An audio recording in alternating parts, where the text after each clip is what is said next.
Good morning, everyone. We will continue our study today. Students, today we will learn industry in Indian economy. Students आज हम लोग industry पढ़ेंगे भारतीय economy में। Students जितने भी क्वेश्चंस होंगे सभी आपके कम्पिटिटिव लेवल के होंगे, इसलिए वीडियो को स्किप ना करें, पूरा पूरा वीडियो देखें और अपने ज्ञान को बढ़ाएं। I will explain you both Hindi and English. Okay, first question. Bhilai steel plant is the cooperative project of Indian government and dash. जो भिलाई स्टील प्लांट है वो कोऑपरेटिव प्रोजेक्ट है भारतीय सरकार और किसका? A Soviet Union, B Britain, C Germany, D Poland. आप इसका उत्तर दें। आप प्रश्नों को समझें, उसके बाद इसका उत्तर दें। Okay, it's answer is a Soviet union. मैं आपको बता दूं, द भिलाई स्टील प्लांट यानी इसका शॉर्ट फॉर्म नेम है BSP, located in Bhilai in the Indian states of Chhattisgarh, is India's first and main producer of steel rails as well as major producer of wide steel plates. ये plate बनाती है steels की, rail के लिए भी बहुत से स्टील के सामानों को बनाती है and other steel products. It was setup with the help of the USSR in 1959। USSR की मदद से हमने इसकी स्थापना 1959 में की थी। Okay students, come to the second number question. What are the core industries in India. आपको बतानी है कि कोर इंडस्ट्री इनमें से कौन है? ए इलेक्ट्रिसिटी, बी कोल, सी पेट्रोल प्रोडक्ट्स और डी ऑल ऑफ दिस। प्रश्नों को समझें स्टूडेंट्स। आपसे जो प्रश्न पूछा जा रहा है उसका भली बात ही उत्तर दें। आप अपने उत्तर को हमें कमेंट बॉक्स में दे सकते हैं वीडियो को पॉज करके। Okay okay, it's answer is D all of this. मैं बता दूं, the 8 core industry included are, देखिए 8 जो है यानी 8 कोर इंडस्ट्रीज हैं। सबसे पहला जो आता है coal, crude oil, natural gas, petroleum, refinery products, fertiliser, cement, steel and electricity. जो जनरेशन्स जितने भी हैं, these 8 industries compromise 40.27% of the weight of the items included in the index of industrial production। इनका बहुत बड़ा योगदान है भारत के इंडस्ट्री में। Okay students, come to the third number question. Which of the following is not a public sector unit. आपको बतानी, या अंडरटेकिंग एजेंसी। आपको बतानी है कि इनमें से कौन पब्लिक सेक्टर यूनिट नहीं है या अंडरटेकिंग एजेंसी नहीं है। ए ECGC, बी सेबी, सी सिडबी, डी भेल, ई एक्सिस बैंक। आप इन कंपनियों का नाम सुने होंगे। आपको बतानी कि इनमें से कौन पब्लिक सेक्टर की कंपनी नहीं है। Okay okay, it's answer is E axis bank. मैं बता दूं, axis bank is a private company. Axis bank एक प्राइवेट बैंक है। It is not a public sector undertaking since it is not on by government of India. देखिए, तभी वो public sector हो सकता है जब वह सरकार के आधिपत्य में हो, सरकार के ओनरशिप में हो, सरकार के प्रोप्राइटरशिप में हो। Okay, come to the 4 number question. Who among the following is not a auto company. आपको बताना है इसमें से कौन ऑटो कंपनी नहीं है। आप सभी, मैं जो नाम बताऊंगा इस नाम से आप भली भांति परिचित हैं। ए हुंडई, बी जनरल मोटर्स, सी मारुति, डी टाटा और ई ट्रिपैक्स। आप बताइए इनमें से कौन जो है वो ऑटो कंपनी नहीं है, आपको ये बतानी है। Okay okay, it's answer is E ट्रिपैक्स। देखिए, ट्रिपैक्स जो है ओवरसीज लिमिटेड कंपनी है, ये स्टॉक मार्केट में काम करती है। यह जो है आपको ऑटो कंपनी नहीं है, but Hyundai, general Motors, Maruti, Tata जो है वह आपकी जितनी भी हैं ये सब ऑटो कंपनियां हैं। Okay student, come to the 5th number. Commercial paper is a source of credit. देखिए, कॉमर्शियल पेपर जो होता है वह सोर्स ऑफ क्रेडिट होता है for which one of the following. किसके लिए, ये आपको बतानी है। A corporate industry, B small scale industry, C commercial banks, D foreign banks. आप बताइए, कॉमर्शियल पेपर आप इकोनॉमिक्स की पुस्तक में पढ़े होंगे कॉमर्शियल पेपर के बारे में। आपको बताने कि इनमें से कौन क्रेडिट, सोर्स ऑफ क्रेडिट नहीं है कॉमर्शियल पेपर में। ओके, आप 5 नंबर का उत्तर दें।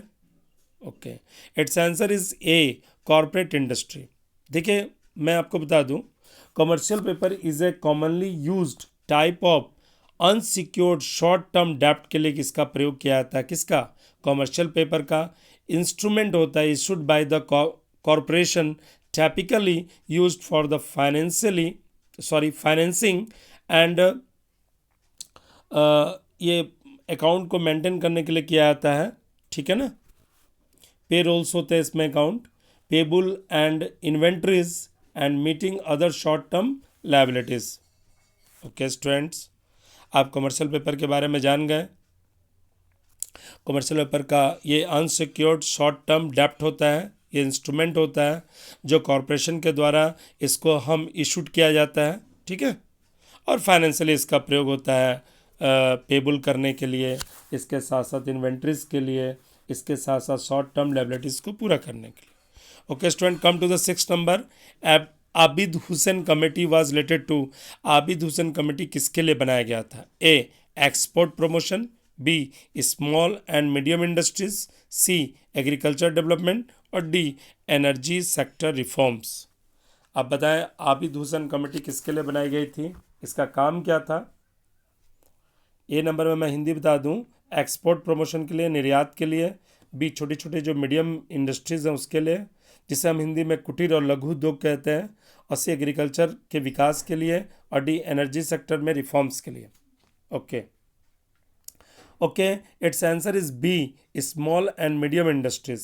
मैं बता दूं जो आबिद हुसैन के बारे में, he was a member of the India's Planning Commission from 1985 to 1990. Of this, the Abid Hussain Committee report in trade policy reforms, इसने trade policy reform पर report दिया, and the Abid Hussain Committee report on small scale industries have been regarded as milestone. किस तरह से small scale industry जो industry के लिए एक माइलस्टोन का काम करती है भारतीय इकोनॉमिक रिफॉर्म्स के लिए। ओके तो इसका सही उत्तर क्या होगा, B number, small and medium industries. Okay, come to the 7 number question. Since when disinvestment started in public enterprise, आपको बतानी है कि कब से जो डिसइन्वेस्टमेंट है, डिसइन्वेस्टमेंट का हिंदी क्या होता है, विनिवेश, पब्लिक एंटरप्राइजेस की शुरुआत हुई। ए 1990 91, बी 1991 92, सी 1992 93 और डी 1993 94। आप बताइए कब से विनिवेश की शुरुआत हुई पब्लिक एंटरप्राइजेस का, आपको इसका उत्तर देना है। Okay, it's answer is B 1991 92। मैं आपको बता दूं कि जो अचीवमेंट था made with the regard to the disinvestment of public sector undertaking which started in 1991 92 are given in the table 37.5। कम से कम इसका डिसइन्वेस्टमेंट से हासिल किया कि हम पैसे को इकट्ठा करेंगे। For the year 2001-2002 the government set the largest of the 12,000 crores regarding public sector disinvestment, but equity worth 5,632 crores was told to the private sector. देखिए डिसइन्वेस्टमेंट में होता क्या है कि जो भी कंपनियां, सरकारी कंपनियां बीमार होती हैं उनको सरकार डिसइन्वेस्टमेंट कर देती है, उन्हें बेच देती है और उसके पैसे को दूसरी जगह लगाती है। Okay, come to the 8 number question. In India liberal industrial policy was adopted in the year, Bharat में लिबरल जो इंडस्ट्रियल पॉलिसी था उसे कब ग्रहण किया गया, A 1948, liberal industrial policy, A 1948, B 1956, C 1985, D 1991। आप इसका उत्तर दें। Okay, it's answer is D 1991। देखिए 1991 में ही एलपीजी लाया गया, लिबराइजेशन, प्राइवेटाइजेशन और globalisation. Okay, come to the 9 number question. First industrial policy free India was announced in the year, पहला जो इंडस्ट्रियल पॉलिसी है स्वतंत्र भारत का वो कब अनाउंस किया गया था, ए 1947, बी 1948, सी 1951, डी 1956। अब बताइए इसका सही उत्तर दीजिए। पहली बार औद्योगिक जो नीतियां लाई गई थी स्वतंत्र भारत में उसका अनाउंसमेंट कब हुआ था। Okay, okay, it's answer is B 1948। मैं आपको बता दूं कि अप्रैल 30 को 1948 को government of India passed policy resolution, सरकार ने पास की policy resolution, the industrial policy resolution 1948। It divided the industrial sector into the 4 broad groups में बांट दिया गया। ग्रुप फर्स्ट में जो था बेसिक और एंड स्ट्रेटेजिक इंडस्ट्रीज थे, जैसे कि हम कह सकते हैं आर्म्स एंड एमुनेशन, हमने सेना पर और सेना के जो साजो सामान है उस पर हमने खर्च किए, मैंने सरकार ने खर्च किए। ऑटोमिक एनर्जी, रेलवेज, ये पहले इंडस्ट्रियल जो पॉलिसी थे उसमें इन सब बातों को रखा गया।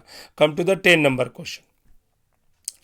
Rourkela Rourkela steel plant, Rourkela steel plant का नाम आप सुने हैं, वह set up with the assistance from, किसके सहयोग से इसकी स्थापना की गई? A USSR, B UK, C USA, D West Germany. आप इसका उत्तर दें। राउरकेला की स्थापना किसके सहयोग से की गई थी? Okay, it's answer is D West Germany. मैं बता दूं कि इन राउरकेला जो है वो ओडिशा में है, is the first integrated steel plant in the public sector in India.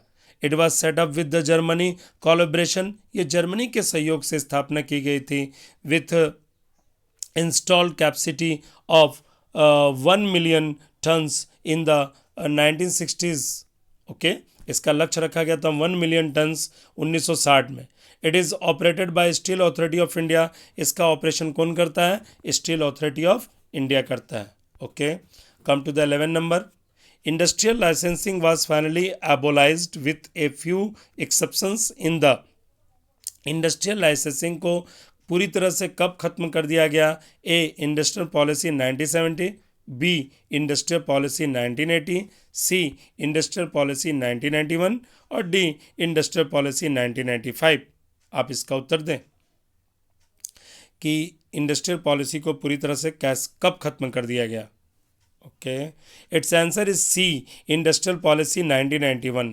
जब 1991 हमने एलपीजी को अपनाया, एल से मतलब लिबरलाइजेशन, पी से प्राइवेटाइजेशन और जी से ग्लोबलाइजेशन, तब इंडस्ट्रियल लाइसेंसिंग को पूरी तरह से खत्म कर दिया गया। Okay, come to the 12 number question.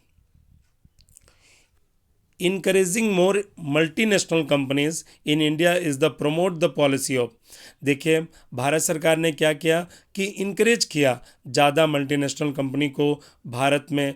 तो आपको ऑप्शन दिया जाएगा, उस ऑप्शन में से आपको सटीक उत्तर चुनना है। ए ग्लोबलाइजेशन, बी लिबरलाइजेशन, सी प्राइवेटाइजेशन और डी ऑल ऑफ दिस। अब बताइए, मल्टीनेशनल कंपनीज को भारत में प्रमोट किया गया किस पॉलिसी के तहत इनकरेज किया गया? ओके, आप 12 नंबर का उत्तर दें। Okay, it's answer is D all of this. देखिए मल्टीनेशनल जो कंपनियां होती हैं, जिनका जो बिजनेस होता है, ऑपरेशन होता है एक्सटेंडेड बियॉन्ड द कंट्री, उनका जो बिजनेस होता है बियॉन्ड द कंट्री होता है, कंट्री के परे, इन विच it has been incorporated. Global enterprises have their the head office इनका होता है our country, but they carry the business operation in their countries known as the host company में, country में यह काम करती हैं। जैसे आप एग्जांपल दे सकते हैं कुछ कंपनियों का जो मल्टीनेशनल कंपनियां हैं, जैसे पेप्सी, कोका कोला, इसका। Okay, come to the 13 number. Urbanisation and industrialisation are determine to, urbanisation और इंडस्ट्रियलाइजेशन को डिटरमाइन किया गया है ए सस्टेनेबल डेवलपमेंट के द्वारा, बी इन्वायरमेंटल एंड इकोलॉजी के द्वारा, सी प्रिजर्वेशन ऑफ बायोडाइवर्सिटी के द्वारा और डी ऑल ऑफ दिस। आप इन प्रश्नों को समझें कि जो शहरीकरण और औद्योगिकरण को निश्चित किया गया किससे, आपको ये बतानी है, 13 नंबर का उत्तर देना। Okay, it's answer is D all of this. मैं बता दूं कि जो इंडस्ट्रियलाइजेशन होता है has historically lead to the urbanisation by creating economic growth. जो इंडस्ट्रियलाइजेशन होता है वो किस ओर लीड करता है? अर्बनाइजेशन की ओर, और वह इकोनॉमिक ग्रोथ को भी बढ़ाता है, जॉब अपॉर्चुनिटीज़ को बढ़ाता है, draw people to the cities, लोगों को आकर्षित करता है शहरों की ओर। ठीक है, urbanization typically begins when factory or multiple factories are established within. Okay, come to the 14 number. Which is the biggest enterprise of government of India. आपको बतानी है कि कौन सबसे बड़ा एंटरप्राइज है भारत सरकार का। A postal and telegraph, B railway, C banking, D shipping. आप इसका उत्तर दे 14 नंबर का। Okay, it's answer is B railway. आप जानते ही हैं the biggest enterprise of the government of India is the railway. It was initially introduce in the year of 1853। Railway की जो शुरुआत हुई थी वह 1853 में हुई थी। Then it was broadly classified in all over country. फिर धीरे धीरे इसको पूरे देश में क्लासिफाइड कर दिया गया। Okay, come to the 15 number question. Which is not a source of industrial finance in India. आपको बतानी है कि इनमें से कौन सोर्स नहीं है इंडस्ट्रियल फाइनेंस ऑफ इंडिया का। A Industrial Finance Corporation of India, B State Finance Corporation, C Unit Trust of India और डी नबार्ड। आप इसका सही उत्तर दें 15 नंबर का कि सही उत्तर क्या है। Okay, it's answer is D NABARD. देखिए मैं बता दूं कि industrial Finance Corporation of India ये फाइनेंस करती है, स्टेट फाइनेंस कॉरपोरेशन ये भी फाइनेंस करती है और यूनिट ट्रस्ट ऑफ इंडिया ये भी फाइनेंस करती है इंडस्ट्रियल को, बट नबार्ड जो है वो एग्रीकल्चर को फाइनेंस करती है। Okay okay students, you have completed 15 questions. Students आपने 15 क्वेश्चन कंप्लीट कर लिए। यदि आपको वीडियो पसंद आया तो वीडियो को लाइक, शेयर और सब्सक्राइब जरूर करें। धन्यवाद।